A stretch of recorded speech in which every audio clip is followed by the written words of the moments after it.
We are the loneliest society there has ever been. There's a study that asks Americans, how many close friends do you have who you could call on in a crisis? And when they started doing it years ago, the most common answer was 5.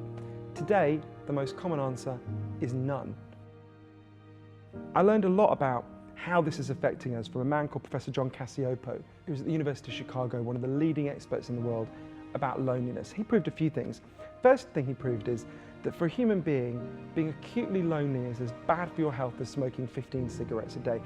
If you become really lonely, that releases as much of the stress hormone cortisol as if you are punched in the face by a stranger. This is a terrible thing for us. And I asked Professor Cacioppo, well, why is it so devastating for us? And he said to me, why do you and I exist? One of the reasons we exist is because our ancestors on the savannas of Africa were really good at one thing. They weren't faster than the animals they took down a lot of the time. They weren't bigger than the animals they took down a lot of the time. But they were much better at banding together into tribes and cooperating. Just like bees evolved to need a hive, humans evolved to need a tribe. And we are the first human beings ever to try to live without tribes.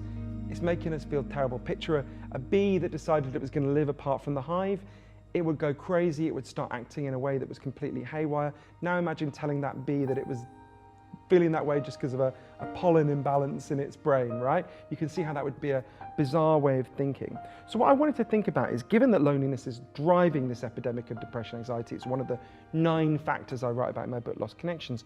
What's the antidepressant for that, right? What do we do about that?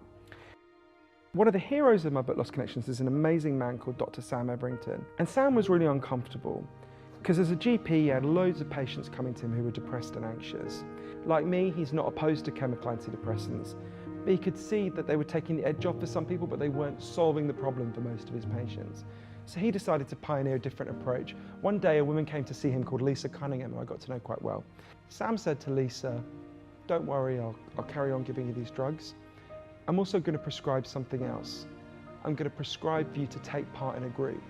First meeting they had, Lisa was literally physically sick with anxiety.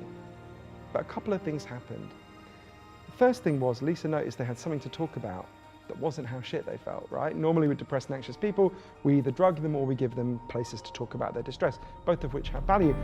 But in this case, they decided they were going to learn gardening. They decided they were going to get their fingers in the soil. There's a lot of evidence that exposure to the natural world is a really powerful antidepressant. The other thing that happened is, as the weeks and months went by, they started to form a tribe. They started to get to know and care about each other. And they did what human beings do when we form tribes. They started to solve each other's problems.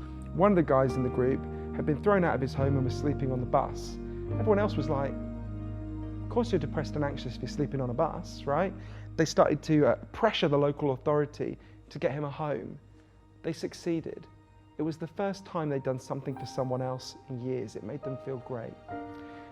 The way Lisa put it to me, as the garden began to bloom, we began to bloom. There was a study in Norway of a very similar program that found it was more than twice as effective as chemical antidepressants.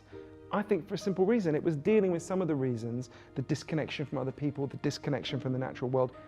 The most effective ways of dealing with depression and anxiety are the ones that deal with the reasons why we feel so bad in the first place.